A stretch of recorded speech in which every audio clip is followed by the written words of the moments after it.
Baghdad के एक दरवेश आलिम थे, तो वो जब भी नमाज पढ़ाते ना तो किसी ताजर की दो बीवियों के बारे में दुआ मांग।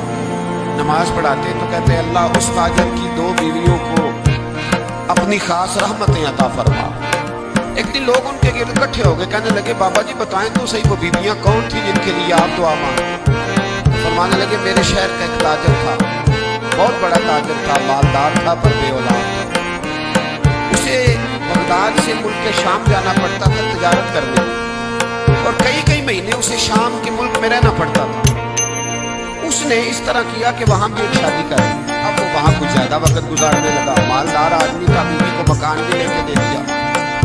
अब वो जरा देर से आता वापस, और जब आता भी तो उसके वो वाले अंदाज ना होते जो पहले हुआ करते थे। अब बीवी से बड़ा जासूस भी कोई नहीं होता, उसको तो पहले पता चल जाता है कि माजरा क्या है, इसे बड़ी खबर होती है। वो कहने लगी अब के जब आता जाता है तो इसके हालात कुछ बदले बदले से हैं, माहौल कुछ और है। उसने एक बूढ़ा आदमी जो उसका अजीज भी था और समझदार भी था, उसको तैयार किया। कहने लगी अब के जब मुल्क के शाम जाए ना तो इसका पीछा करना और खबर करना कि कहाँ रहता है, कहाँ जाता है, क्या करता है। वो बूढ़े बुजुर्ग जो थे वो खातून के कहने पर कुछ उसने किराया भी दिया। वो उस ताजर के पीछे गए, वापस आके खबर दी। जब लगे कि तो 2-3 साल बीत गए, इसने वहाँ भी शादी की। मुझे बताया कि बीवी बड़ी समझदार थी, हौसला मंद, जीरक, उसने शोर नहीं बचाया। उसने कहा कि मैं ना अब जब आएगा ना तो तरीके से बात करूँगी, पूछ लूँगी ऐसा क्यों किया। और ये भी उसने आगे बताया कि अगर तेरे साथ निकाह के बाद उसे औलाद नहीं मिली तो औलाद वहाँ भी नहीं। ये मुकम्मल तफसीलात। अब जब इस दफा क़यामत आया तो आके वो बीमार हो गया, कमजोर होने लगा। अब खातून ने मुनासिब नहीं समझा कि आते ही धड़ाम से मैं उसके सर पर ये फोड़ दूँ कि तूने निकाह किया हुआ है और मुझे बताया नहीं। वो तो तसल्ली में रही, तो बीमार था, हौसला रखा, खिदमत करती रही। कुछ दिन गुजरे तो वो ताजर इंतकाल कर गया, फौत हो गया। अब राज खुल न सका, इद्दत गुजारी, और जब सारा माल जमा किया ना तो अशरफियों की बोरियां भर गई। सारा माल उस बीबी का, 4 बोरियों में अशरफियां, 4।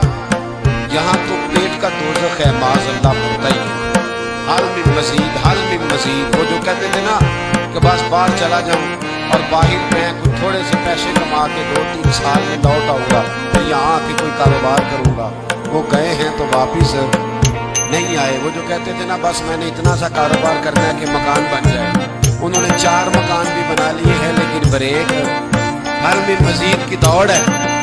अब 4 बोरियां उस औरत ने छुपाए रखी।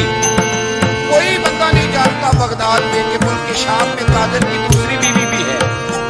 जब वो फारिग हुई उसने उस बूढ़े जासूस को फिर बुलाया और 2 बोरियां ऊंट पे रखी, खुद भी साथ बैठी और मुल्क के शाम गई।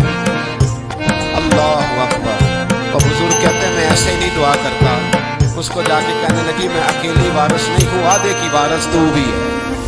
मैं अकेली वारिस नहीं, ये तक़सीम विरासत, आधी की वारिस तू भी है। तो रख अपने पैसे, मुझे पता है उसने निकाह किया था पर मुझे बताया नहीं था, तो रख अपने पैसे, मैं तुझे दे रही हूँ, आधे तेरे हैं आधे मेरे हैं।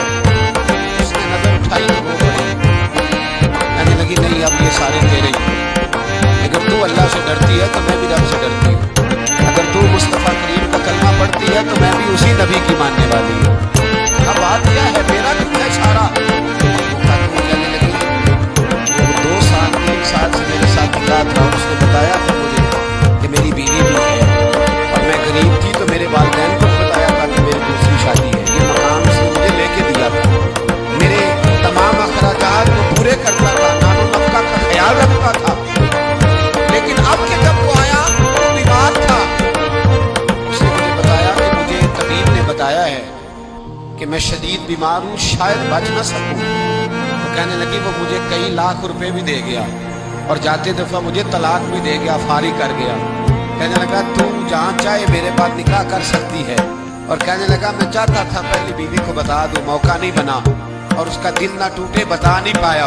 लिहाजा वो मुझे ढेर सारे पैसे दे चुका है, सारा मेरा हिस्सा मुझे पहले से दे चुका है। मेरी बहन اب یہ 4 بوریوں میں سے 2 میری نہیں بلکہ 4 کی 4 ہی تیری ہے، تو ہی اس کی حقدار ہے۔ تو بزرگ کہتے ہیں مجھے بتاؤ جن کے